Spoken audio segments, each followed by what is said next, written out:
صحابہ کرام نے لمبی چوڑی کبھی بھی محبت کے دعوے کا اظہار نہیں فرمایا، عملی اقدام کیا ہے، آقا کی محبت رکھا ہے دل کے اندر۔ اگر آپ کے جسم کی حفاظت کے لیے اپنے معصوم بچے کی قربانی پیش کر سکتے ہیں تو پیش کیا ہے، باتیں نہیں کیا ہے کہ یک کر دیں گے وہ کر دیں گے، پیش کیا ہے۔ عمل کا کوئی پیغام آیا ہے تو کر کے دکھلایا ہے۔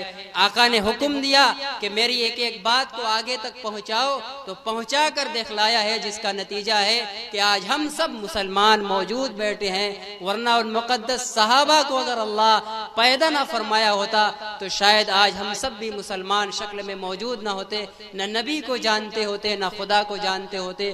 دنیا کے اور گمراہ اور بے راہ اور گمراہی اور تاریکی میں رہنے والے انسانوں کی طرح ایک ناقابل ذکر انسان ہم بھی ہوتے، لیکن اللہ کی رحیمی پر قربان جائیے کہ اس نے محمد الرسول اللہ صلی اللہ علیہ وسلم کو صحابہ کرام جیسی پاکیزہ جماعت عطا فرمائی۔ صدیق اکبر کا آپ کے ساتھ محبت کا کیسا والہانہ تعلق تھا، تفصیل سے اب ذکر نہیں کیا جائے گا، وقت کم ہے، وقت کا بھی لحاظ کرنا ہے۔ مختلف موقعوں پر کیسا آپ کے ساتھ دیا۔ مکہ کے اندر آپ نماز پڑھتے ہیں تو اور دشمن آپ پر سجدے کی حالت میں اونٹ کی اجڑیاں ڈالتے ہیں، صدیق اکبر کو خبر دی جاتی ہے، بے ساختہ ہو کر آتے ہیں اور کہتے ہیں اتقتلون رجلا ان یقول ربی اللہ، اے مکہ کے قریش کے لوگوں، کیا تم لوگ ایسے انسان کو قتل کرنے کے در پہ ہو جو صرف اس بات کا اعلان کرتا ہے کہ میرا پروردگار صرف اللہ ہے۔ اللہ کے پیغمبر کو ذرہ برابر تکلیف میں گوارا دیکھنا صدیق اکبر کی ذات کو گوارا نہیں تھا۔ اسی طریقے سے غار ہجرت کے موقع پر غار ثور کے اندر جو روپوش ہوئے ہیں تو پہلے آپ اندر داخل ہوئے ہیں تاکہ غار ہے، جنگلی اور پہاڑی علاقہ ہے، زہریلے اور تکلیف دہ موذی جانور ہوتے ہیں، اس لیے ہم پہنچے تاکہ صفایا کر لیں، تاکہ آقا کو کوئی تکلیف نہ پہنچے۔ سوراخ ہیں تو آقا کی تحفظ میں اپنے کپڑے پھاڑ کے اس سوراخ کو بند کرنے کے لیے اپنی لنگی قربان کر دیا۔ بار محبت، اللہ اکبر، سبحان اللہ، کیسی صحابہ کرام کو محبت تھی۔ اور یہ محبت آپ کی صرف ذات کے حد تک نہیں تھی، عمل کے حق میں بھی تھی، نبی کی ہر ہر ادا پر اور نبی کے ہر ہر عمل پر مر مٹنے کے لیے تیار تھی، جس کو میں اب عنوان بدل کر بیان کرنا چاہوں گا کہ آقا کی محبت کے صحابہ کرام کی زندگی میں بے شمار نمونے ہیں، جنہوں نے نبی کی ذات کے لیے اپنے آپ کو بالکل نچھاور کر دیا ہے۔ غزوہ بدر کا موقع ہو، احد کا موقع ہو اور دوسرے غزوات ہوں، طلحہ ابن عبید اللہ اور دوسرے صحابہ کرام کے بارے میں آتا ہے، لکھا ہے حدیث کی کتابوں کے اندر، کبھی بھی وہ نبی کی ذات کے ارد گرد سے ہٹتے نہیں تھے تاکہ دشمن کی طرف سے کوئی تلوار آئے تو ہم اس کو اپنے سینوں پر روکیں، آقا کا سینہ اس تکلیف سے محفوظ ہو۔ یہ محبت تھی نبی کو، وہ محبت تھی جس کا ذرہ بھی اگر شاید ہمیں نصیب ہو جائے تو ہم سب کے بیڑا پار کرنے کے لیے، کامیاب بنانے کے لیے کافی ہو جائے۔ نبی کریم صلی اللہ علیہ وسلم کی یہ محبت ایمان کی تکمیل کے لیے مطلوب ہے۔ میرے بھائیوں، یہ محبت آقا کی ہم سب جانتے ہیں اور صحابہ کی زندگی کی روشنی میں ہم نے سمجھ بھی لیا نمونہ، اور بھی صحابہ کرام کے واقعات تھے، لیکن میں اب وقت کے اندر وسعت نہیں پاتا۔ بس اب میں یہ عرض کرتا ہوں کہ محبت ایک قلبی چیز ہے۔ محبت ہاتھ کے اوپر نہیں ہوتی کہ دیکھ کر جان لی جائے، محبت چہرے پر لکھی نہیں ہوتی کہ جان لی جائے کہ یہ فلاں کو چاہنے والا ہے، فلاں اس کا محبوب ہے، بلکہ محبت دل کی گہرائی کے اندر ہوتی ہے، اور وہی محبت خالص محبت ہے جو دل کی گہرائی کے اندر ہو۔ لیکن جب کسی انسان کی دل کے اندر، کسی مسلمان کے سودائے قلب کے اندر اپنے محبوب آقا شہنشاہ بطحا، تاجدار مدینہ، سرکار دو عالم، رحمت للعالمین، سیدنا محمد الرسول اللہ صلی اللہ علیہ وسلم کی سچی محبت ہے، ہمیں پتہ کیسے چلے گا کہ محبت ہے؟ آقا کی شریعت اس محبت کی علامت اور نشانی ہے۔ جس کو علماء نے 10 خانوں کے اندر بانٹ کر بیان فرمایا ہے، یعنی آقا کی محبت کی دلیل اور اس کا نشان اور اس کی پہچان 10 چیزیں ہیں۔ اگر کسی انسان کے اندر یہ 10 چیزیں پائی جاتی رہی ہوں گی تو اس کا مطلب یہ ہے کہ سچی اور خالص محبت اس کی آقا کے دل کے اندر موجود ہے، جس میں سے ایک محبت توقیرہ و تقدیرہ علیہ الصلوۃ والسلام۔ جب آپ کے دل کے اندر آقا کی محبت ہے تو اس کا ایک تقاضا یہ ہے، اس کا عملی اور دلیلی اور نشانی پہچان یہ ہے کہ آپ آقا کی ذات کا ادب اور اکرام کریں۔ اس کو کئی ایک چیزوں کو میں سمیٹ دیتا ہوں، آپ کی ذات کا بھی اکرام ہو، جیسا کہ صحابہ نے اکرام کیا، صحابہ کو ان کی ذات ملی تھی، انہوں نے ذات کا اکرام کیا۔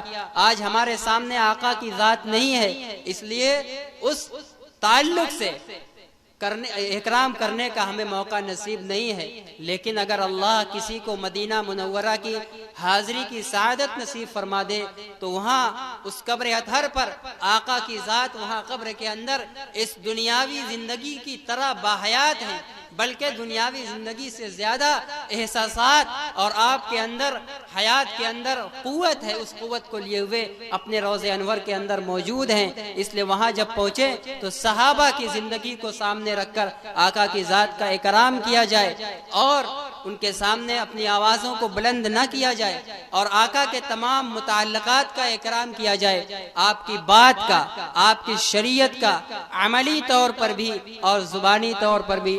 امام مالک رحمۃ اللہ علیہ اور دوسرے محدثین کا واقعہ ہے، آقا کی ایک چیز، آقا کی بات، آپ کی زبان سے نکلے ہوئے احادیث کے الفاظ جب ہمارے محدثین بیان فرماتے تھے تو غسل کا اہتمام فرماتے، ادب میں آقا کا ایسا ان کے اندر محبت کا نشہ ایسا تھا کہ اس جب حدیث کے الفاظ بیان فرماتے پہلے غسل کرتے، وضو کرتے، صاف شفاف نیا کپڑا پہنتے اور اونچے تخت پر بیٹھ جاتے تاکہ معلوم ہو جائے دنیا والوں کو کہ ہم اب جو بات بیان کرنے جا رہے ہیں وہ اس کائنات کی سب سے عظیم ہستی کی بات ہے۔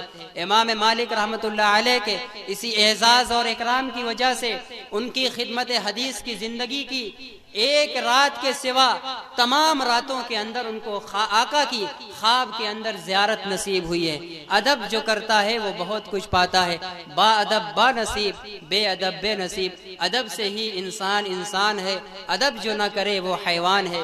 تو آقا کی ذات کے تعلق سے جب محبت ہے تو آپ کا ادب اور اکرام ہونا چاہیے، اور آپ کے تمام متعلقات کا آقا کی ذات سے وابستہ کسی چیز کو دیکھ لے، کبھی آپ کا جبہ نصیب ہو جائے اور بھی کوئی آپ کی استعمالی چیز نصیب ہو جائے، ان تمام چیزوں کا ادب اور اکرام ہونا چاہیے۔ صحابہ اکرام نے کیا ہے، کیسا کیا ہے، بے انتہا اور بے مثال نشانات اور واقعات ہیں آقا کے کہ آقا کے پیغمبر کے صلی اللہ علیہ وسلم کے جانثار صحابہ آپ کی ہر اداؤں پر، آپ کی ہر چیزوں پر کیسا بر مٹتے تھے۔ عروہ ابن مسعود ثقفی فرماتے ہیں، سنو آقا کی جانثاروں کی آقا کے ساتھ عقیدت محبت جب دل میں بیٹھائی ہے تو اب کیسا اکرام ہو رہا ہے۔ صلح حدیبیہ کے موقع پر کفار کی طرف سے عروہ ابن مسعود ثقفی آتے ہیں، اس وقت ابھی صحابی مسلمان نہیں ہوئے تھے، بعد میں اسلام قبول کیا، جا کر قریش کو یہ تاثر دیتے ہیں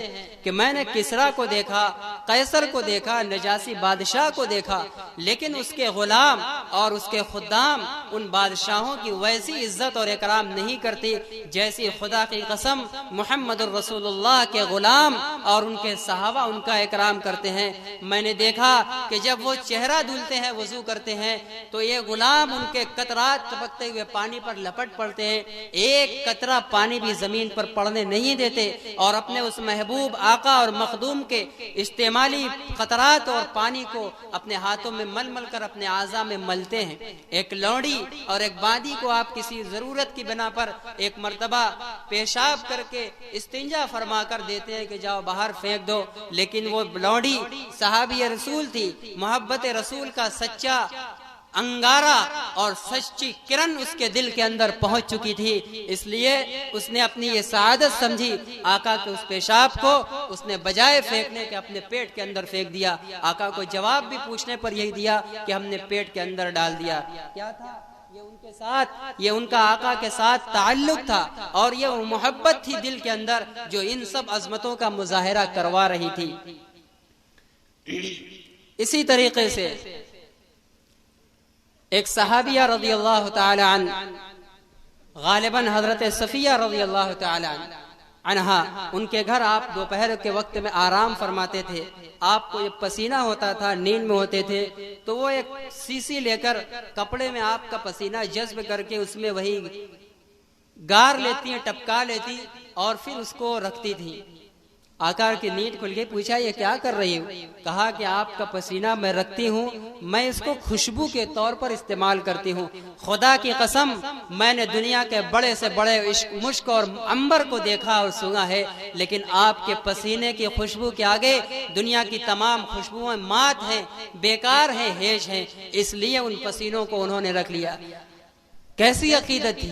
آقا کے اس مبارک پسینے کو بھی ضائع نہیں ہونے دیا، اس کو رکھ لیا۔ آقا کے بالوں کو رکھ لیا، آقا کے ساتھ کسی بھی چیز کو ذرہ برابر ٹچ کر دیا، اس کو رکھ لیا۔ ابو محذورہ ایک صحابی ہیں، بچپن کے اندر شفقت سے محسن انسانیت نے ان کے ہاتھ پر اپنا دست مبارک رکھ دیا۔ انہوں نے مارے اکرام کے پوری زندگی اپنا بال نہیں کٹایا۔ لوگوں نے کہا ابو محذورہ عورتوں کی طرح اتنے لمبے لمبے بال رکھتے ہو، کٹا کیوں نہیں لیتے؟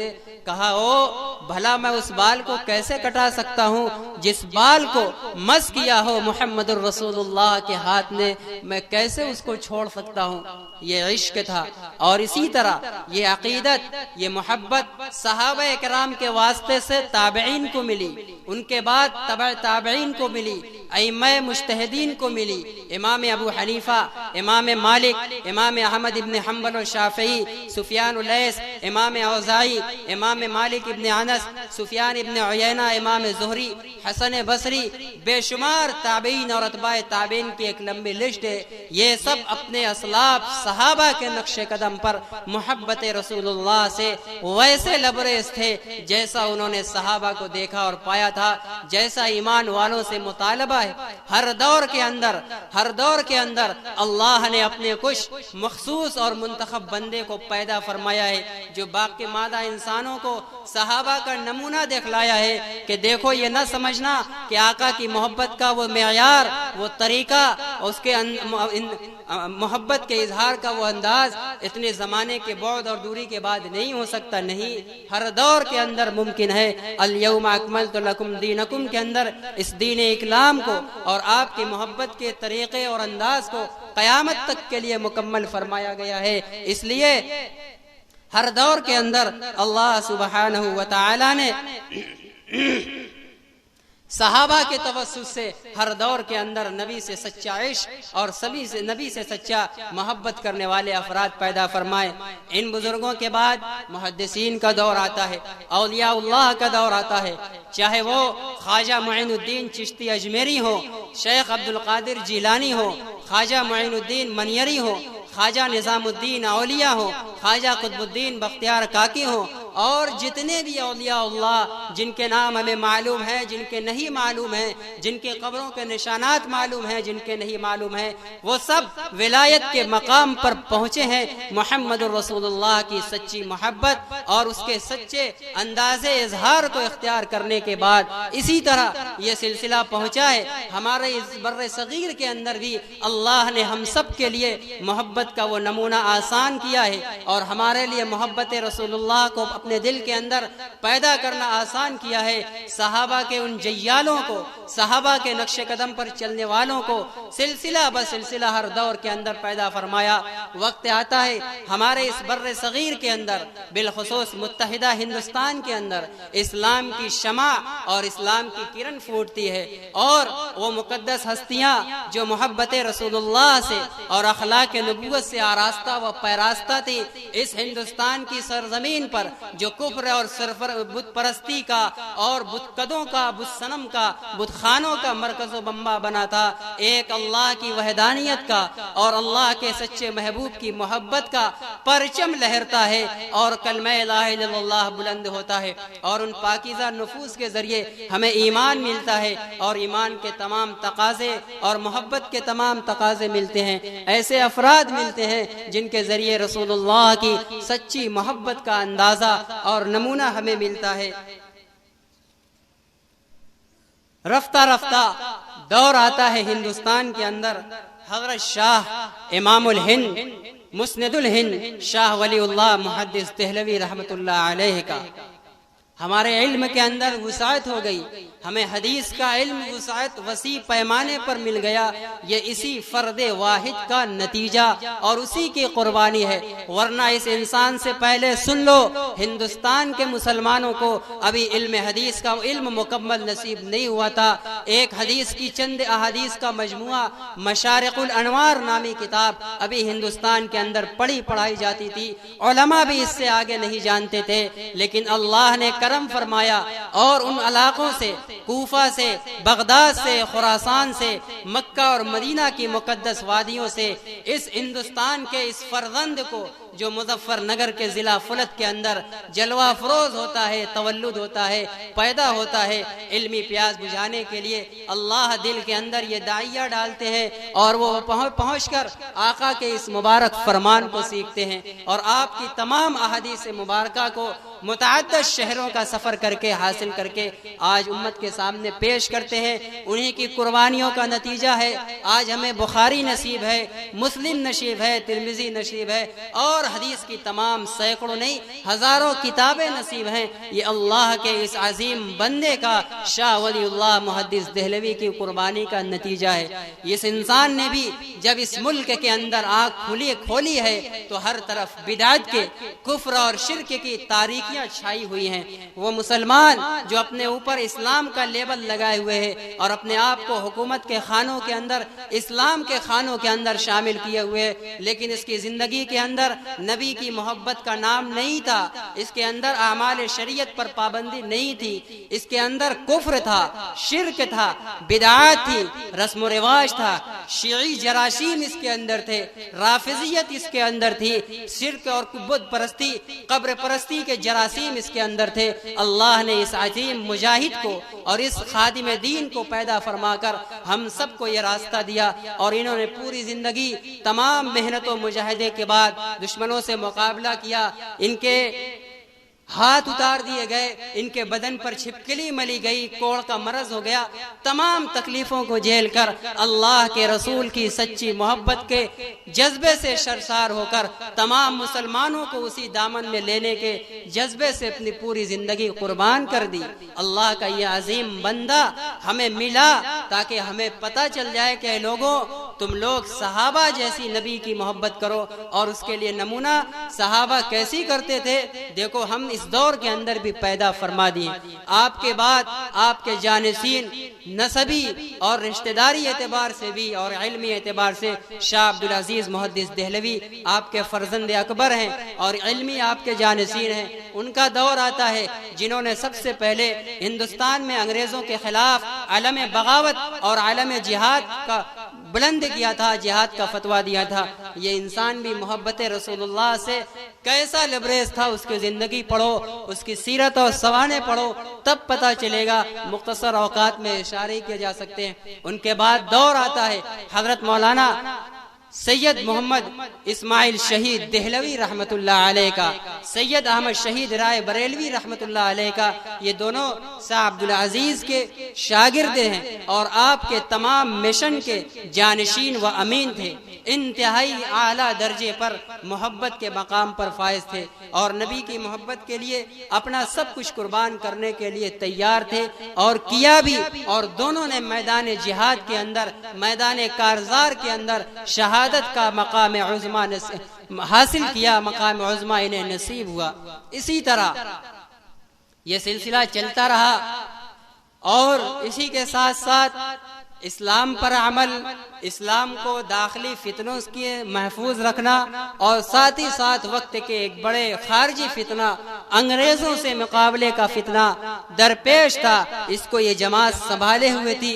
رفتہ رفتہ انہوں نے اپنی نسل سے، اپنی جماعت سے، اپنے شاگردان سے دو ایسے عظیم فرزند پیدا کیے جن کی قربانیوں کا اور جن کی بصیرت ایمانی کا اور جن کے جذبہ محبتی کا ڈنکا پوری دنیا تک بج رہا ہے اور قیامت تک بجتا رہے گا۔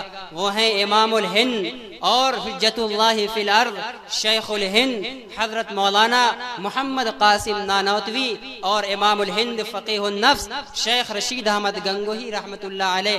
یہ جو دارالعلوم دیوبند، یہ انہی باکیزہ لوگوں شاہ ولی اللہ محدث دہلوی خاندان ولی اللہ کی قربانیوں کو منظم طریقے پر چلانے کا ایک مرکز بنا کر قائم کیا گیا تھا، جہاں سے محبت رسول اللہ کو کامل طور پر بانٹا گیا اور دل کے اندر اس کو پیوست کر کے دکھلایا گیا اور زبان سے اس کو کرنے کی تلقین کی گئی، اور انہی کے نقش قدم پر چل کر آج یہ حقیر بھی اپنے غلام سے آپ سب سے یہ اپیل کر رہا ہے کہ صحابہ کے نقش پر اور ہندوستان میں شاہ ولی اللہ اور ان کے خاندان اور ان کے جانشین اور ان کے شاگردان کے نقش قدم پر چل کر محبت رسول اللہ سے اپنے دل کو لبریز کرو، اور جیسے یہ لوگ دیوبند کی سرزمین پر بیٹھ کر اپنے ان اسلاف کو اور اپنے ان صحابہ کی قربانیوں کو پڑھ کر محبت کو دل کے اندر بیٹھا کر صرف اس کا زبان سے اظہار نہیں کرتے تھے، اسٹیجوں پر اس کا اعلان نہیں کرتے تھے،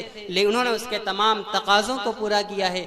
نبی کی ذات کی عظمت کے تعلق سے بھی اور نبی کی ذات کی بات کے لیے بھی اپنی جان کو قربان کیا ہے، بلکہ حنفیت جس کو اس زمانے کے اندر کامل ترین طریقے پر قبول کیا ہے، وہ حضرات اکابر علماء دیوبند کے نام سے جو اب جانے جاتے ہیں، یہ وہی خاندان ولی اللہ کے چشم و چراغ ہیں اور انہی کے روحانی فرزند ہیں۔ جو بھی ان پاکیزہ لوگوں کے نقش قدم پر ہوگا، جو بھی کامل ترین مسلک حنفی پر چلنے والا ہوگا، وہ یقیناً خاندان ولی اللہ کے نقش قدم پر ہوگا، وہ علماء دیوبند کے نقش قدم پر ہوگا۔ اس لیے ہمیں جتنا فخر سنی ہونے پر ہے، جتنا فخر حنفی ہونے پر ہے، اتنا ہی فخر دیوبندی ہونے پر بھی ہے۔ ہمیں اس پر کوئی عار نہیں ہے، کوئی شرم نہیں ہے، اس لیے کہ بعد کے دور کے اندر جب ایک جماعت نے اپنے کو حنفی کہا زبان سے، تو عملی طور پر اگر کسی نے اس دور کے اندر مسلک حنفیت کو عملی اور اقدامی اور دفاعی طور پر تھاما ہے، وہ حضرات علماء دیوبند ہیں۔ امام ابو حنیفہ کے نقش قدم پر، شاہ ولی اللہ کے نقش قدم پر محبت رسول اللہ سے ان کا دل کیسا لبریز تھا۔ دیکھیے ہم سب کے سرخیل کی زندگی کے ایک نمونہ دیکھیے، امام قاسم نانوتوی رحمت اللہ علیہ اپنی پوری زندگی کے اندر حدیث پاک کا بے انپناہ اور بے انتہا اہتمام فرماتے تھے۔ آقا کی ذات نہیں ہمارے سامنے تو آقا کی بات کا احترام فرماتے تھے۔ کبھی بلا وضو حضرت نانوتوی احادیث مبارکہ کو ہاتھ نہیں لگاتے تھے، اور بہت سے ہمارے اکابر علماء دیوبند کی زندگیوں میں یہ لکھا ہے کہ بلا وضو کبھی آقا کا نام نہیں لیتے تھے۔ اگر آقا کا نام بھی لینا ہو تو پہلے انہوں نے اپنی زندگی پر اپنے لیے ادب کے ناطے وضو کو لازم کر لیا تھا۔ کیسا ان بزرگوں کو عشق تھا اور لگاؤ تھا، اور عملی میدان میں بھی دیکھو ان کی زندگی پوری زندگی اتباع سنت سے تعبیر ہے، بلکہ دیوبندیت نام ہے محبت رسول اللہ اور اتباع سنت رسول اللہ کے اجتماع کا۔ جو انسان صرف محبت کا دعویٰ کرے اور محبت کے تقاضے پر عمل نہ کرے، وہ سنی حنفی اور دیوبندی نہیں ہو سکتا، اور جو انسان سنی حنفی اور دیوبندی ہے اس کے لیے لازمی ہے کہ وہ رسول اللہ کی محبت دل میں بیٹھائے بھی اور پھر اس کے تقاضوں پر عمل بھی کرے۔ نماز کا وقت آئے تو نماز بھی پڑھے، زکوٰۃ دے، روزہ رکھے، حج کرے، غریبوں کی مدد کرے، اور ضرورت پڑے تو اپنے دوسرے بھائیوں کو بھی ان نیکی کے کاموں کا تلقین کرے، برائیوں سے بچائے، اور نبی کی ذات پر، نبی کی بات پر کوئی حملہ ہو رہا ہو، نبی کے دین کو مسخ کرنے کی کوشش کی جا رہی ہو تو اپنی جان اور اپنے مال کو قربان کرنے کے لیے تیار ہو، کسی بزدلانہ مصلحت کو آڑ بنا کر پیچھے نہ بیٹھتا ہو۔ اگر کسی کے اندر یہ صفات موجود ہے وہ سنی، حنفی اور دیوبندی ہے، ورنہ ان صفات سے جو خالی ہے وہ نہ سنی ہو سکتا ہے، نہ حنفی ہو سکتا ہے، نہ حنبلی ہو سکتا ہے۔ آگے میں آپ کو اہل سنت والجماعت کی امتیازی علامات بھی بیان کروں گا۔ امام قاسم نانوتوی رحمۃ اللہ علیہ مدینہ طیبہ کے اندر جب حاضری دیتے ہیں تو اپنا چپل مدینہ سے میلوں باہر ایک کنواں ہے بیر علی کے نام سے، وہیں اتار دیتے ہیں۔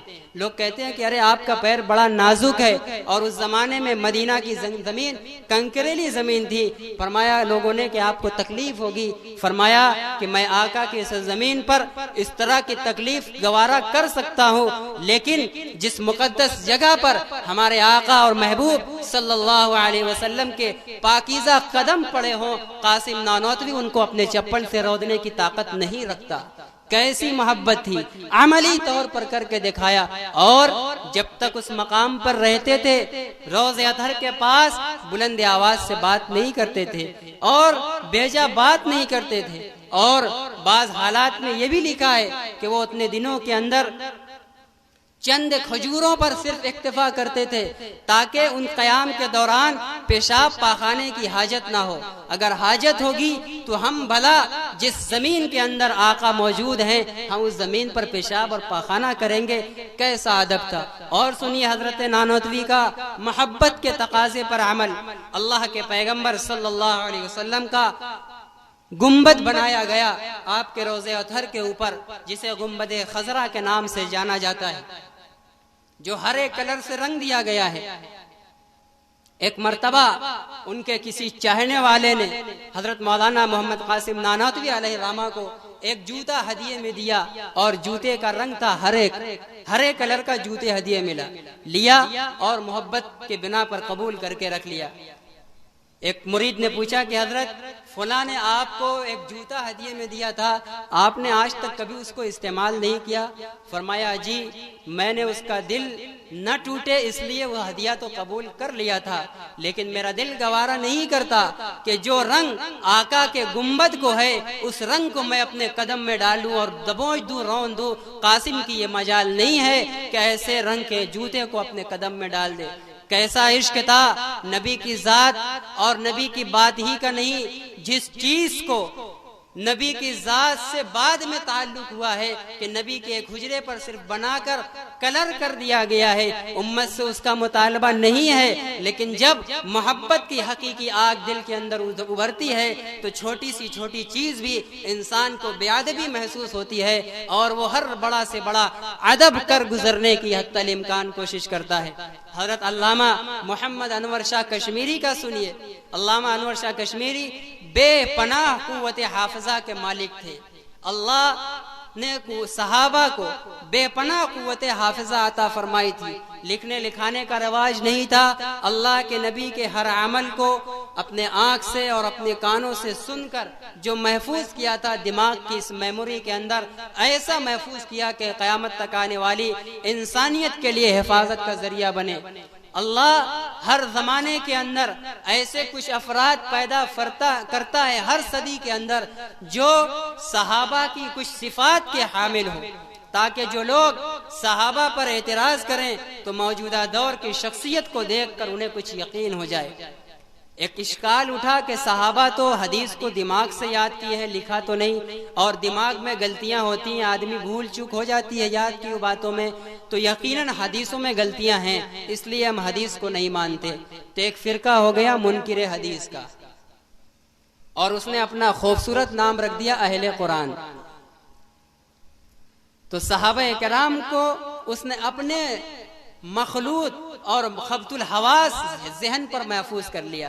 ہمارا اور آپ کا ذہن کوئی چیز یاد کرتا ہے تو منٹوں میں بھول جاتا ہے، لیکن صحابہ وہ نہیں تھے۔ وہ اگر اپنے گھوڑوں کا نسب یاد رکھتے تھے تو 10 پشت پہلے تک اپنے گھوڑوں کا نسب یاد رکھتے تھے، اپنا نسب تو چھوڑیے، اللہ نے بے پناہ حافظہ عطا فرمایا تھا۔ تو اس انکار حدیث کا دروازہ بند کرنے کے لیے ہر دور کے اندر اللہ نے صحابہ جیسی قوت حافظہ کے مالک افراد کو پیدا فرمایا ہے۔ سید انور شاہ کشمیری بے پناہ حافظہ کے مالک کوئی چیز سرسری دیکھ لیتے تھے تو 25 سال کے لیے ان کے دماغ سے مٹتی نہیں تھی، اور جب گہرائی سے کسی چیز کا مطالعہ کر لیتے تو وہ زندگی بھر کے لیے ان کے دماغ سے مٹتی نہیں تھی۔ اللہ نے گجب کا حفظ اور کمال کا حافظہ دیا تھا۔ مفتی کفایت اللہ دہلوی فرماتے ہیں، اپنے طلبہ سے پوچھا کہ جانتے ہو علامہ کشمیری کو یہ بلند مقام کیسے نصیب ہوا؟ تو کسی نے کچھ کہا کہ ان کی ذہانت کی بنیاد پر، کسی نے کہا کہ ان کے کمال علم کی بنیاد پر، کسی نے کچھ کہا، کسی نے کچھ کہا۔ تو آخر میں اللہ مفتی صاحب نے فرمایا کہ نہیں، حضرت سے بھی جب یہی سوال کیا گیا تھا تو حضرت نے فرمایا کہ میں حدیث کے مطالعہ اور درس کے وقت حدیث رسول اللہ کا بھرپور ادب اور لحاظ کرتا ہوں، کبھی بھی بلا وضو میں حدیث کو ہاتھ نہیں لگاتا، اور حدیث کی کتاب کو میں ایک سرہانے ایک سمت پر رکھتا ہوں، اور اگر اس کے اوپر جو حواشی لکھے ہوتے ہیں کبھی الٹے سائز میں لکھے ہوتے ہیں تو ان الٹے سائز والے لائن پڑھنے کے لیے میں کتاب کو نہیں موڑتا، بلکہ میں خود اٹھ کے اس طرف بیٹھتا ہوں، ادھر ہو تو ادھر اٹھ کے جاتا ہوں، بائیں ہو تو بائیں اٹھ کے جاتا ہوں۔ حدیث رسول اپنی جگہ ہوتی ہے، میں ہلتا رہتا ہوں، اپنے کو حرکت دیتا رہتا ہوں۔ یہ ایک حدیث کا احترام تھا۔ اور دوسرے، میں حدیث کی کتاب کے اوپر کبھی کوئی دوسری کتاب نہیں رکھتا تھا، یعنی کتاب کے رکھنے میں درجات کا لحاظ کرتے تھے۔ قرآن کے اوپر کوئی کتاب نہیں رکھی جائے گی، قرآن کی تفسیر کے اوپر کوئی کتاب نہیں رکھی جائے گی، قرآن کی تفسیر کے اوپر قرآن رہ سکتا ہے۔ اسی طرح حدیث کے اوپر تفسیر اور قرآن کے علاوہ کوئی کتاب نہیں رکھی جائے گی۔ حدیث کے اوپر یا تو حدیث رکھو یا تفسیر کی کتاب رکھو یا کلام پاک رکھو تب تو ٹھیک، ورنہ حدیث کے علاوہ کوئی کتاب حدیث پر نہیں رکھی جائے گی۔ آج ہم اور آپ اس کا اہتمام نہیں کرتے، سید انور شاہ کشمیری اس کا اہتمام کرتے تھے۔ اللہ نے وہ بے پناہ اور بلند مقام عطا فرمایا کہ وقت کا ایک ہندو پنڈت کہتا ہے کہ اس انسان کا چہرہ مجھے یہ بتلا رہا ہے کہ یہ انسان جس مذہب کے اوپر ہے وہ مذہب دنیا کا سب سے سچا اور برحق مذہب ہے۔ یہ چہرہ بتلا رہا ہے کہ یہ انسان کبھی جھوٹے مذہب کو قبول نہیں کر سکتا۔ اگر مجھے اسلام قبول کرنا ہوگا تو اس انسان کا چہرہ میرے لیے دلیل کے طور پر کافی ہے۔ اسی لیے ان کو حجت اللہ فی الارض کہا جاتا ہے کہ وہ اللہ کے دین کی سربلندی کے لیے زمین کے اوپر ایک دلیل ہے۔ اسی طریقے سے حضرت شیخ الحدیث مولانا محمد زکریا کاندھلوی عشق رسول میں بے پناہ ڈوبے ہوئے تھے۔ حدیث رسول اور صلاۃ و سلام ان کی زندگی کا چائے پان تھا، ہر وقت ورد زبان یہ چیزیں رہا کرتی تھی۔ اللہ نے فضائل درود شریف کا بے پناہ مقبول رسالہ لکھوایا اور آقا کی دیدار سے اور خواب کے اندر آقا کی طرف سے آنے والے سلام سے مالا مال فرمایا۔ یہ وہ ہمارے اکابر ہیں، یہ ہمارے وہ پیشوا ہیں جنہوں نے صحابہ کے نقش قدم پر چل کر اپنے دلوں کے اندر محمد الرسول اللہ صلی اللہ علیہ وسلم کی سچی محبت بیٹھائی ہے، اور نہ صرف یہ کہ نری محبت کا دعویٰ کیا ہے بلکہ ان کو عملی سانچے کے اندر بھی ڈالا ہے۔ یہی حضرت شیخ الحدیث وہ شخصیت ہے، بچپن کے اندر سے اللہ نے ان کو قبول فرما لیا تھا، ان کے اندر تقوی کی اور خصائل حمیدہ کی صفات پیدا فرما دی تھی۔ سنیے انتہائی عجیب و غریب اور انسانی ہندوستانی تاریخ کا بے مثال اور انوکھا واقعہ، اور شاید ہندوستان کی تاریخ کا پہلا اور آخرا واقعہ۔ ایک مرتبہ کا واقعہ ہے کہ حضرت شیخ الحدیث صاحب رحمۃ اللہ علیہ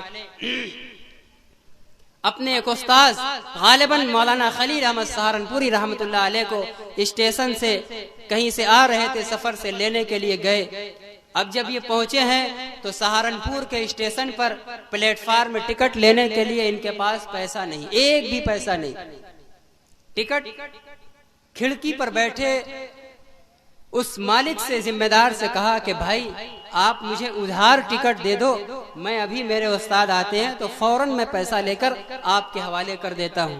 آگے کا واقعہ سننے سے پہلے یہ بتائیے، کیا آپ نے کبھی اپنے ہوش کی تاریخ میں یہ سنا کہ ٹکٹ کی کھڑکی پر کسی کو ادھار ٹکٹ ملا ہو؟ اگر آپ 1000 روپے کا ٹکٹ بنوائیں گے اور آپ اس کو بڑی نوٹ دیں گے تو 1 روپیہ بھی اگر آپ کم دیں گے تو وہ ٹکٹ آپ کے حوالے نہیں کرے گا۔ بلکہ آپ کا 10 روپیہ مزید جمع کر لے گا کہ 1 روپیہ لے کر آئیے اور اپنا یہ 10 کا نوٹ اور ٹکٹ لے کر جائیے. لیکن اللہ کی رحمت جب کسی انسان پر متوجہ ہوتی ہے اور اللہ کسی کو اپنے دین کے لیے قبول فرما لیتے ہیں تو اس کے لیے محبت رسول اللہ کا سچا دروازہ کھول دیتے ہیں اور اس کے تقاضے پر عمل کا دروازہ بھی کھول دیتے ہیں. حضرت شیخ الحدیث رحمۃ اللہ علیہ کہتے ہیں کہ ادھار دے دیجئے، آقا آئیں گے، میرے استاذ آئیں گے، فوراً آپ کو دے دوں گا. وہ انسان، وہ آدمی ایک بار اٹھا کے چہرہ دیکھتا ہے اور پلیٹ فارم ٹکٹ حضرت شیخ الحدیث کو ادھار دے دیتا ہے. وہ لے کر چلے جاتے ہیں. ادھر ایک ہندو اس ٹکٹ کے مالک سے پوچھتا ہے کیا ریلوے کا یہ قانون ہے کہ ادھار ٹکٹ مل جاتا ہے؟ تو اس ٹکٹ بنانے والے کا تبصرہ سنیے. وہ کہتا ہے کہ نہیں، ایسا ہمارا کوئی قانون تو نہیں ہے ملک کا، لیکن اس بچے کا چہرہ یہ بتلا رہا تھا کہ یہ جھوٹ نہیں بولے گا، دھوکہ نہیں دے گا. وہ کہہ رہا تھا کہ ہم پیسہ لا کر دیں گے، تو اس کا چہرہ یہ کہہ رہا تھا کہ وہ پیسہ لا کر دے گا. چنانچہ جب ان کے استاد آئے تو انہوں نے اپنے استاد سے پہل ملاقات میں سلام اور مصافحے کے بعد کہا کہ آپ پیسہ دیجئے، میں نے ٹکٹ ادھار لیا ہے. فوراً اس کو ادا کیا. یہ کیا تھا؟ یہ وہی محبت تھی جو صحابہ کے نقش قدم پر انہوں نے رسول اللہ کی محبت دل کے اندر بیٹھائی تھی اور اس کو عملی جامہ پہنایا تھا. عمل کی اگر مثالیں دی جائیں تو 1 2 نہیں، 10 راتیں بے کم پڑ جائیں گی. اللہ نے ہر دور کے اندر ایسے لوگ پیدا فرمائے. بات کہ ہمارے اس دور کے اندر مذہب حق کو پہچاننے کا اور صحابہ کے منہج کو پہچاننے کا جو راستہ اور جو اس کے نشانات اور جو پہچان احادیث کی کتابوں کے اندر صحابہ کی زبانی، تابعین و اتباع تابعین کی زبانی بیان اور محفوظ کیے گئے ہیں، وہ تمام کے تمام اکابر علماء دیوبند اور ان کے سرخیل کے اندر 100% پائی جاتی ہیں. اس لیے اس پورے یقین کے ساتھ کہا جا سکتا ہے کہ اگر کوئی سچا حنفی بننا چاہتا ہے، سچا محب رسول بننا چاہتا ہے، نمونہ چاہتا ہے، تو اس کے لیے اکابر علماء دیوبند ہیں جہاں محبت اور اتباع دونوں کا سرچشمہ اور دونوں کا منبع ملے گا. اور بھی بے شمار واقعات ہیں، میں بات کو سمیٹنا چاہتا ہوں. ایک واقعہ حضرت مدنی شیخ الاسلام مولانا حسین احمد رحمۃ اللہ علیہ کا ہے، جن کا ہم سب کے اندر ہندوستان کے اسلام اور مسلمانوں کے زمانے میں بے پناہ احسانات اور قربانیاں ہیں. اپنی تن من دھن کی زندگی بھر کی قربانیاں پیش کر کے اس ملک کو آزاد کرا کر یہاں ہندوستان میں مسلمان اور اسلام کو جمایا ہے اور ہمیں مذہبی آزادی لڑ کر دلوایا ہے، جمہوری ملک بنوایا ہے. حضرت کو یہ سعادت نصیب تھی کہ 15 سال انہوں نے مسجد نبوی کے اندر حدیث شریف کا درس دیا. ایک مرتبہ روضہ اطہر کا دروازہ کھلتا ہے، آپ کو حاضری کی سعادت نصیب ہوتی ہے. آپ اس مقام پر پہنچ کر محبت رسول کا وہ بے مثال واقعہ پیش کرتے ہیں کہ آج دنیا کے کسی جماعت کے نمائندہ کو، پیشوا کو یہ سعادت نصیب نہیں ہے. آپ پہنچتے ہیں اور اپنی داڑھی سے آقا کی روضے کی دیواروں کو اور جالیوں کو صاف کرتے ہیں. لوگوں نے کہا کہ ارے اپنی داڑھیوں سے کیوں صاف کرنے لگے؟ کہا جس کی سنت تھی اسی کی حرمت پہ قربان کر دیا. یہ مقدس لوگ تھے، یہ وہ پاکیزہ لوگ تھے جنہوں نے صحابہ کو پہچانا تھا. صحابہ کی زندگی ان کے سامنے ہر وقت سامنے رہتی تھی اور ان کے ملفوظات کے اندر، ان کے مواعظ و بیانات کے اندر اور آج بھی ان کے شاگردان اور ان کے نام لیواؤں کے اندر ہر جگہ، ہر موڑ، ہر میدان میں اللہ کے رسول کے تعلق سے تمام باتوں کو جاننے اور سمجھنے کے لیے صحابہ کرام رضوان اللہ تعالی علیہم اجمعین کی ذات اور ان کی پاکیزہ زندگیوں کو بیان کیا جاتا ہے. اور ہمارے بیشتر اکابر ہیں جنہوں نے اپنے اسی محبت رسول اور اتباع سنت رسول کی بنیاد پر بے پناہ دین کی خدمات بھی کی ہیں اور آقا کی زیارت سے سرفراز ہوئے ہیں.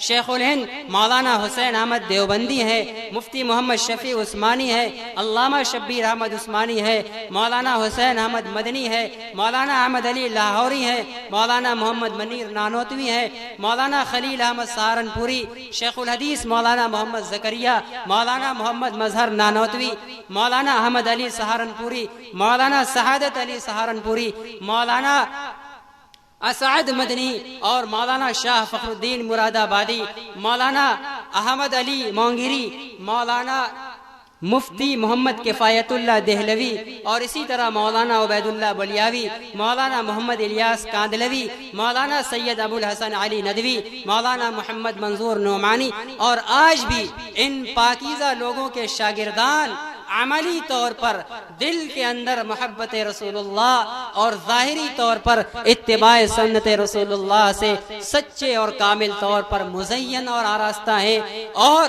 تمام طرح کے خوف اور ملامت سے بے پرواہ ہو کر محمد الرسول اللہ کے دین کے تحفظ کے لیے اپنی جانوں کو قربان کر دے رہے ہیں۔ کبھی دارالعلوم دیوبند کے پلیٹ فارم سے، کبھی جمعیت علماء ہند کے پلیٹ فارم سے، کبھی مسلم آل انڈیا مسلم پرسنل لا بورڈ کے پلیٹ فارم سے، اور کبھی متعدد طریقے سے یہ اس ملک کے اندر اسلام پر کوئی حملہ ہے، بلکہ پوری دنیا کے اندر کوئی حملہ ہے۔ یہی لوگ ہیں جو اپنے اسلاف کے دامن کو، صحابہ کے نقش قدم کو دامے ہوئے ہیں، جس کے اندر محبت رسول اللہ اور اتباع سنت رسول اللہ کا سچا عنصر موجود ہے۔ اور اس کی سب سے بڑی دلیل یہ ہے کہ دنیا کی تاریخ کے اندر، اسلام کی تاریخ کی یہ مثال ہے کہ جب بھی کسی شخصیت سے، جب بھی کسی جماعت سے، جب محمد الرسول اللہ کی ذات کو اور ان کے دین کو غلبہ نصیب ہوتا ہے تو باطل سب سے زیادہ انہی کو نشان بناتا ہے۔ اس لیے آج دنیا کے جتنے فرقے ہوں، دنیا کے جتنے مذاہب ہوں، سب کا نشانہ یہی اکابر علماء دیوبند ہیں۔ یہ اس بات کی کھلی دلیل ہے کہ یہ ہمارے اکابر صحابہ کے دامن سے وابستہ ہیں اور نبی کے دین کی سچی خدمت کے اندر عملی اور اقدامی اور دفاعی طور پر لگے ہوئے ہیں۔ اس لیے میرے محترم بزرگوں اور دوستو، ہم سب صحابہ کی زندگی کو سامنے رکھ کر، اولیاء کی زندگی کو سامنے رکھ کر، اور اکابر علماء دیوبند کی زندگی کو سامنے رکھ کر پڑھ کر محمد رسول اللہ کی محبت کا سچا معنی اور مفہوم سمجھ سکتے ہیں، اور دل میں وہ محبت کا عنصر گھسا سکتے ہیں، اور جب وہ محبت گھسے گی تب اتباع نصیب ہوگی، ورنہ اگر وہ محبت نصیب نہیں ہوگی، صرف محبت کا نعرہ اور زبانی جمع خرچی نصیب ہوگی، اور اللہ کے ہاں قبولیت کا معیار عمل ہے، اخلاص ہے، زبانی جمع خرچی کچھ نہیں۔ اس لیے میرے محترم بزرگوں اور دوستو، ان پاکیزہ لوگوں کو پڑھیے۔ آج آپ اللہ کے نبی کے صلی اللہ علیہ وسلم کی محبت کے بے پناہ تعلق کا ذکر کرتے ہیں، آپ کے متعلقات کو ذکر کرتے ہیں، آپ نبی سے محبت کی بنیاد پر ہی گنبد خضرا کو کس عقیدت سے یاد کرتے ہیں۔ نعت خواں اپنے کلام کے اندر جب اس کو ذکر کرتا ہے تو آپ کے دل کے اندر پر ایک عجیب سی کیفیت طاری ہوتی ہے، جھوم جاتے ہیں، صرف اس بنیاد پر کہ میٹ و مٹی اور گارے کے بنے اس در و دیوار کو محمد الرسول اللہ سے نسبت حاصل ہے۔ آپ جانتے ہیں اس مقام کے تحفظ میں کس کا کردار ہے؟ یہی اکابر علماء دیوبند کا کردار ہے۔ سنیے اور پڑھیے ان کی محبت کا ایک اور واقعہ۔ جب 1925 کے اندر سعودی حکومت بن جاتی ہے اور وہ جزیرۃ العرب المملکۃ العربیۃ السعودیہ بن جاتا ہے، تو علماء نجد بزید ہوتے ہیں کہ قبروں کے اوپر قبہ بنانا جائز نہیں، اس کو ڈھایا جائے۔ لیکن وہ مسئلہ اب پوری دنیا کے ذات، پوری دنیا کے مسلمانوں کی عقیدت کا مسئلہ بن گیا تھا۔ شاہ اس وقت کا ذی شعور اور دور اندیش تھا، اس نے فوراً فیصلہ نہیں کیا کہ نہ، ہم ساری دنیا کے علماء کو جمع کریں گے، اور بر صغیر سے، پوری ایشیا سے جن کو جمع کیا ہے، جن کو مدعو کیا ہے، وہ حضرات علماء دیوبند ہیں۔ آج بھی اور ہر دور کے اندر بھی دنیا کے علماء عالمی پیمانے پر جب اسلام اور مسلمانوں کے تحفظ کے لیے کوئی تحریک چھیڑتے ہیں تو دنیا بھر کے علماء سے جب رابطہ کرتے ہیں، ہندوستان میں ان کا رابطہ خالص علماء دیوبند سے ہوتا ہے۔ یہ بھی نشانی ہے کہ دنیا والے بھی، دنیا کے اطراف کے لوگ بھی مانتے ہیں ان مقدس لوگوں کے کہ صحابہ کے نقش قدم پر چل کر اہل سنت والجماعت کے دفاعیان اور حامیان و پاسبان یہی لوگ ہیں۔ چنانچہ اس زمانے کا شاہ بھی علماء دیوبند کو طلب کرتا ہے۔ حضرت مولانا شبیر احمد عثمانی ذمہ دار بن کر چند علماء کی ٹیم کو لے کر پہنچتے ہیں اور شاہ کے سامنے جب بحث ہوتی ہے، ایک طرف نجدی علماء ہیں، ایک طرف علماء دیوبند میں شاہ شبیر احمد عثمانی ہیں۔ شاہ نے مولانا سے کہا ہمارا دعوی علماء دیوبند کا یہ تھا کہ نہیں، نبی کے قبر اطہر پر جو قبہ بن گیا اب اس کو توڑا نہیں جائے گا۔ علامہ نے تقریباً 1.5-2 گھنٹے مدلل بیان کیا، علماء نجد سر جھکائے رہے۔ شاہ نے کہا عجیب الہندیہ، اے نجدی علماء، ہندوستانی عالم کا جواب دو۔ ان لوگوں نے لاچاری کا اظہار کیا کہ اس کے دلائل کا ہمارے پاس کوئی جواب نہیں ہے۔ شاہ نے فیصلہ کیا تب یہ گنبد باقی رہے گا، سرسبز سبز و ساداب رہے گا۔ یہ گنبد کی بقا اور اس کا تحفظ، اس کا قیامت تک باقی رہنا، یہ بھی علماء دیوبند کے سر پر ہے، انہی کی قربانیوں کا نتیجہ ہے۔ میرے بھائیوں، ان بزرگوں کے بے پناہ واقعات ہیں اپنی زندگیوں کے اندر، ہر موڑ پر، ہر قدم کے اندر وہ رسول اللہ صلی اللہ علیہ وسلم کی پاکیزہ زندگی کی محبت بھی رکھتے تھے اور سیرت آپ کو اپناتے تھے۔ اس لیے میرے بھائیوں، ہم سب آپ کی سچی محبت کو پیدا کرنے کا عزم کریں اور انہی اکابر اور ان کے نام لیواؤں کی روشنی کے اندر رسول اللہ صلی اللہ علیہ وسلم کی محبت کے تقاضوں پر عمل کریں۔ تو آپ کی محبت کا ایک تقاضا تھا آپ کی ذات کا، آپ کی بات کا، آپ کے تمام متعلقات کا اعزاز، ادب اور اکرام۔ اسی طرح آپ کی محبت کا ایک تقاضا صحابہ اور اہل بیت کی محبت۔ آپ سے محبت ہے تو صحابہ سے بھی اور اہل بیت سے بھی محبت کرو۔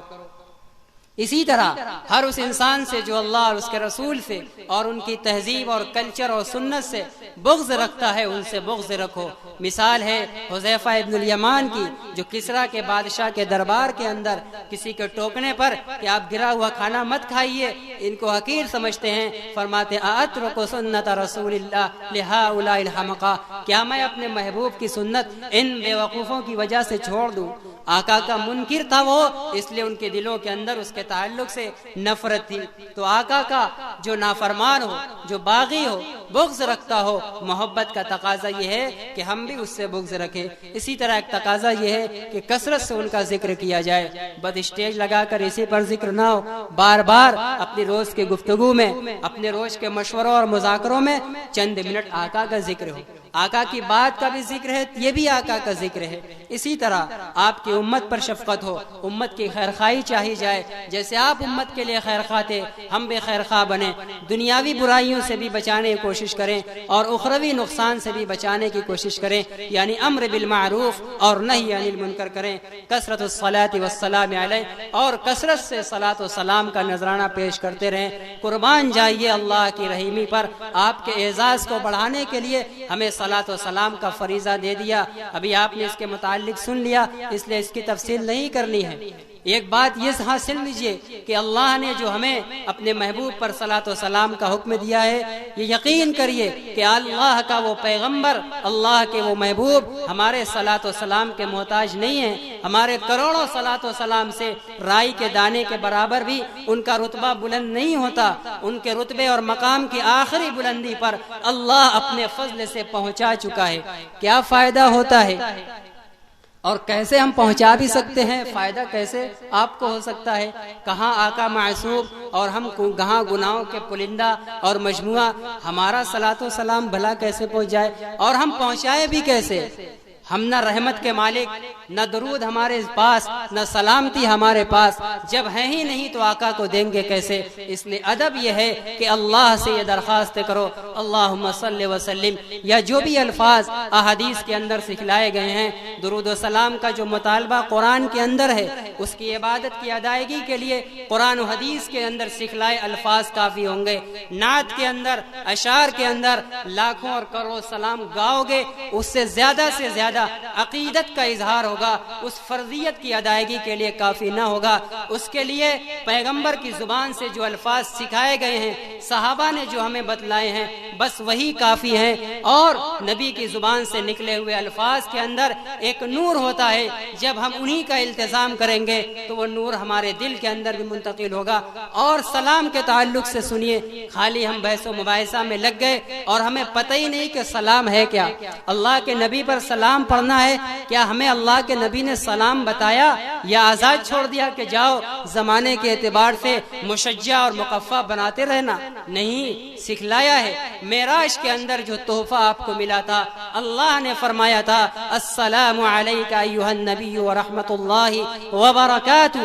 اللہ کے دربار میں جب آپ حاضر ہوئے تھے، اللہ نے اپنے محبوب کو یہ سلام کا تحفہ دیا تھا۔ وہی اللہ کے الفاظ اللہ کے پیغمبر نے امت کو سکھلا دیے کہ میری ذات پر صلاۃ و سلام انہی الفاظ سے بھیجا جائے گا۔ اس لیے سلام کے لیے اپنے وظائف میں التحیات کا، تشہد کا بھی ورد رکھو۔ یہ سلام ہے اور یہی سلام ہے۔ صحابہ صرف اسی سلام کو جانتے تھے۔ جب مکی زندگی کے اندر یہ سلام سکھلا دیا گیا اور نمازوں میں پڑھا جانے لگا، اور مدنی زندگی میں جب وہ آیت نازل ہوتی ہے یا ایھا الذین آمنوا صلوا علیہ وسلموا، تو اس وقت صحابہ کیا پوچھتے ہیں؟ صحابہ اشارہ کرتے ہیں وَهَذَا السَّلَامُ قَدْ عَرَفْنَاهُ فَكَيْفَ نُصَلِّي عَلَيْكَ، اے اللہ کے پیغمبر یہ سلام آپ نے التحیات والا سکھلایا، السلام علیکہ ایھا النبی ورحمۃ اللہ، ہم تو اسے پہچان چکے، اب اللہ نے صلاۃ اور درود کا حکم دے دیا تو ہم درود کیسے بھیجیں؟ آپ نے اس خاص موقع پر درود ابراہیمی سکھلایا، پھر متعدد موقع پر متعدد الفاظ سے اور بھی درود و سلام کے الفاظ سکھلائے۔ اس لیے احادیث سے ثابت درود و سلام کے فضائل کا اہتمام کرو، اور یہ خالص انفرادی عبادت ہے، ہم سب کے اکیلے اکیلے کرنے کی ہے، اس کو اکیلے اکیلے کرو، اس کے لیے ندا دینے کی، اکٹھا کرنے کی ضرورت نہیں ہے۔ صحابہ کی زندگی میں نمونہ ہے، انہوں نے اکٹھا ہو کر جماعت بنا کر بیٹھ کر جماعت بناؤ، اس کے بعد درود پڑھو، اس کے بعد سلام پڑھو۔ آقا کے صحابہ نے منع فرمایا ہے۔ عبداللہ ابن مسعود نے اپنے زمانے کے اندر ایسے چند لوگوں کو جنہوں نے سوچا کہ ذرا لاؤ اب اس فریضوں کو اکٹھا بھی ادا کیا کریں، منع فرما دیا کہ نہ، اللہ نے اس عبادت کو انفرادیت کے تحت مشروع کیا ہے، اور جس عبادت کو اللہ اور اس کے پیغمبر نے انفرادی کے طور پر کرنے کا حکم دیا ہے، اجتماعاً کرنے کا التزام بدعت ہوگا، گناہ کا موجب ہوگا۔ اس لیے میرے بھائیوں، کثرت سے صحابہ کے نقش قدم پر، صحابہ کے راستے پر چل کر اللہ کے پیغمبر صلی اللہ علیہ وسلم پر درود و سلام کا نذرانہ پیش کرو۔ صحابہ کرام کو کیسے پہچانیں گے؟ اس کا ایک مختصر سا ہمیں لفظ دے دیا گیا کہ 72-73 فرقے ہوں گے، اہل سنت والجماعت کے دائرے میں رہنا یہی صحابہ کی جماعت ہے۔ علماء کرام نے عبداللہ ابن عمر رضی اللہ تعالیٰ عنہ کی حدیث کی روشنی میں کچھ نشانیاں بیان فرمائی ہیں، اور آپ سب بھی اے دیوبندی لوگوں، آپ سے میں کہتا ہوں اپنی زبان سے سنی ہونے کا صرف دعویٰ اس وقت تک مت کرنا جب تک یہ علامات اپنے اندر نہ پانا، جن میں سب سے پہلی علامت یہ ہے ان یصلی الصلوات الخمس بالجماعہ۔ جو انسان سنی ہے، سب سے پہلی سنی ہونے کی علامت یہ ہے کہ وہ 5 وقتہ نماز باجماعت پڑھتا ہو۔ حکومت کے دستاویز میں سنی لکھ لینے سے سنی نہیں ہوگا، اپنے نام کا ٹائٹل سنی بنانے سے سنی نہیں ہوگا۔ اللہ کے پیغمبر نے یہ علامت دیا ہے سنی ہونے کی کہ ان یصلی الصلوات الخمس بالجماعہ، لہذا جو انسان 5 وقتہ نماز باجماعت نہیں پڑھتا، چاہے وہ کسی بھی جماعت سے تعلق رکھتا ہو، وہ سنی نہیں ہے۔ ولا یذکر احدا من الصحابۃ بالسوء ولا ينقص، اور دوسری پہچان یہ ہے کہ وہ اللہ کے پیغمبر کے کسی صحابہ کی برائی نہ کرتا ہو، کسی کی تنقیص نہ کرتا ہو۔ لہٰذا وہ لوگ جو صدیق اکبر پر، عمر فاروق پر، عثمان غنی پر، علی مرتضیٰ پر، حسنین کریمین پر، سیدنا امیر معاویہ رضی اللہ تعالی عنہ پر، دوسرے مقدس صحابہ کی ذات پر کیچڑ اچھالتے ہیں، اپنی ناپاک زبان اوپر کھولتے ہیں، وہ ہرگز سنی نہیں ہے، وہ ملحد ہیں، بے دین ہیں، گمراہ لوگ ہیں۔ اس لیے سنی ہو، سنی بننا چاہتے ہو، صحابہ کے تقدس کو یہاں بیٹھاؤ اور اس زبان سے اسی کا اظہار کرو، تنقیص سے اور بدزمانی سے زبان کو محفوظ رکھ لو۔ تیسری علامت ہے لا یخرج علی السلطان بالسیف، اپنا مسلمان حکمراں چاہے محلے کا سردار ہو، اگر وہ کھلے طور پر قرآن و حدیث کی خلاف ورزی نہیں کر رہا ہے تو اس کے خلاف بغاوت مت کرو، بن گیا بڑا تو اس کو بڑا مان کر اس کی ماتحتی کے اندر رہو. لہذا جو اپنے سردار کی اپنے حکمراں کی بغاوت کرے گا وہ سنی نہیں ہے. ولا یشک فی ایمانی، اور ایک علامت یہ ہے کہ ہم اپنے ایمان پر پختہ ہوں، ہمیں یقین ہو کہ واقعی ہم مومن ہیں، شک میں نہ ہو کہ پتہ نہیں ہم مومن ہیں کہ نہیں. شک ہو تو آپ سنی نہیں ہو، سنی ہو تو آپ کو شک نہیں ہونا چاہیے. وَيُؤْمِنَ بِالْقَدْرِ خَيْرِهِ وَشَرِّهِ مِنَ اللَّهِ تَعَالَى، اور ہر اچھی بری چیز پہلے سے اللہ کے ہاں لکھی ہوئی ہے، تقدیر میں سب طے ہے، اس کا یقین ہو. کسی کا تقدیر پر ایمان نہیں ہے یا تقدیر پر ایمان ہے لیکن یہ چاہتا ہے، وہ کہتا ہے کہ اللہ کو بعد میں معلوم ہوتا ہے، تو نعوذ باللہ وہ سنی نہیں. اللہ کو پہلے سے علم ہے، واقعے کا وقوع بعد میں ہوتا ہے. تو تقدیر پر ایمان ہو. وَلَا يُجَادِلُ فِي دِينِ اللَّهِ، اور یہ ایک علامت، چھٹی علامت یہ بھی بہت غور کی ہے. سنی ہونے کی علامت کیا ہے؟ ان یجادل فی دین اللہ، اللہ کے دین کے احکام کے بارے میں بحث و مباحثہ، جھگڑا نہ کرتا ہو. علم نہیں ہے، چبوتروں پر، ہوٹل پر، چائے خانوں میں بحث و مباحثہ ہو رہا ہے، اور جذبات میں علماء پر تنقیدیں ہو رہی ہیں، اور مزید جذبات میں حق باتوں کا انکار کر دیا جا رہا ہے. تو اگر سنی ہو تو بے علم نہیں ہے، صحیح معلومات نہیں ہے، دین کے بارے میں بحث و مباحثہ بند کرو. اگر کر رہے ہو تو لاکھ ٹائٹل کے ساتھ لکھتے رہو، 100 بار لکھو، 1000 بار لکھو، اللہ کے رجسٹر میں تمہارا نام سنیت کے خانے میں نہیں لکھا جائے گا. ولا یکفر احد من اہل التوحید، اور 7ویں انتہائی اہم علامت، اور مسلمانوں کے جتنے فرقے ہیں جو وحدانیت کے قائل ہیں، جتنے بھی لوگ وحدانیت کے قائل ہوں، کسی گناہ کے ارتکاب کی بنا پر کسی کو کافر نہ کہتا ہو، کسی پر کفر کا فتویٰ نہ لگاتا ہو. اگر کسی کو کسی گناہ کے ارتکاب پر کفر کا فتویٰ لگانے کی عادت ہمارے اندر ہے، ہم سنیت سے خارج ہیں. سنی وہ ہے جو کسی مسلمان کو کسی بھی فرقے سے تعلق رکھتا ہو کافر نہیں کہتا. ہمارے حنفی مسلک کے علماء کا یہ فیصلہ ہے، اگر کسی انسان کی زبان سے ایسی بات صادر ہو جائے جس میں معنی کے اعتبار سے ایک وجہ کفر کا احتمال رکھتی ہے اور 99 وجہ کفر کا احتمال رکھتی ہے اور ایک وجہ ایمان کا احتمال رکھتی ہے، تو اس ایک وجہ کو مان کر اسے مومن سمجھا جائے گا، کافر نہیں کہا جائے گا. آج تو کفر کے فتوے گلی گلی بٹ رہے ہیں، لوگوں کی زبان پر ٹیپ ریکارڈ کی طرح ٹیپ چالو ہے اور کفر بکتا بکا جا رہا ہے. ایسے لوگ چاہے ہم میں ہو کسی میں ہو، اگر یہ جذبہ ہے کسی گناہ کے ارتکاب کی بنیاد پر کافر کہنے کا، وہ اہل سنت والجماعت سے خارج ہیں. اور ایک علامت یہ ہے کہ وہ کسی مسلمان کی کسی بھی فرقے سے تعلق رکھتا ہو، اس کی نماز جنازہ کو جائز سمجھتا ہو، بھلے وقت نہیں ہے، نہیں پڑھ رہا ہے، لیکن عقیدے کے اعتبار سے جائز ہے کہ ہر مسلمان کسی بھی فرقے سے تعلق رکھتا ہو، کتنا بڑا گناہگار ہو، اگر وہ توحید پر مر رہا ہے تو اس کی نماز جنازہ پڑھنی جائز ہے، نماز جنازہ پڑھ کر دفن کیا جائے گا. وَيَرَى الْمَسْحَ عَلَى الْخُفَّيْنِ، اور اسی طرح ایک علامت یہ ہے کہ سردی کے دنوں میں جب چمڑے کا موزہ پہنے ہو اور باوضو پہنے ہو تو سفر میں 3 دن اور 3 رات اور اپنے مقام میں 1 دن اور 1 رات تک مسح کرنا جائز ہے. موزوں پر مسح کرنا جائز سمجھتا ہو، چاہے عملاً اس کو کرے نہ کرے، لیکن عقیدے کے اعتبار سے جائز سمجھتا ہو تب تو سنی ہے. اگر جائز نہیں سمجھتا تو وہ سنی نہیں ہے. میرا سامنا ہوا ہے، میرا ایسے لوگوں سے اتفاق ہوا ہے جو ان لوگوں کا جو خاص طور سے ہمارے تبلیغی احباب ہیں جو جاڑے کے دنوں کے اندر اہتمام کرتے ہیں، موزے پر مسح کرتے ہیں، میں نے ایسوں کو دیکھا ہے جو ان کا مذاق اڑاتے ہیں اور اپنی زبان سے سنیت کا دعویٰ کرتے نہیں تکتے. لہذا جو لوگ مسح علی الخفین کو جائز نہیں سمجھتے، آپ ہوں یا ہم ہوں، اہل سنت والجماعت کے فرد نہیں ہوں گے. وَيُصَلِّي خَلْفَ كُلِّ إِمَامٍ بَرٍّ وَفَاجِرٍ، انتہائی فیصلہ کن اور آج کے جھگڑوں کو نمٹانے والی بات اگر ہم تسلیم کر لیں. ایک آخری علامت کی کیا ہے کہ ہر امام کے پیچھے، خواہ وہ گناہگار ہو یا نیک ہو، ہر امام کے پیچھے نماز پڑھنا جائز سمجھتا ہو.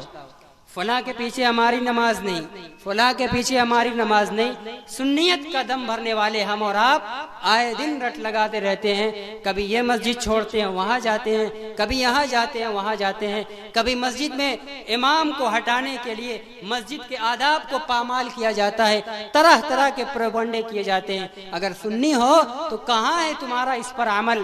ہر امام ہو چاہے گناہگار ہو چاہے نیک، اس کے پیچھے نماز پڑھو، جائز سمجھو۔ اگر نااہل کو امام بنا دیا گیا تو اس کی انتظامیہ ذمہ دار ہوگی، وہ لوگ ذمہ دار ہیں جنہوں نے ان کو بنایا، ان سے عند اللہ مواخذہ ہوگا۔ ایسا نہیں کہ ان کی پکڑ نہیں ہوگی، لیکن آپ کی سنیت کا تقاضا یہ ہے کہ آپ خلفشار مت کیجئے، انتشار مت کیجئے، اس مسجد میں وہی اسی امام کے پیچھے نماز پڑھیے جو بھلے بڑے سے بڑے گناہ کے اندر مرتکب ہوا۔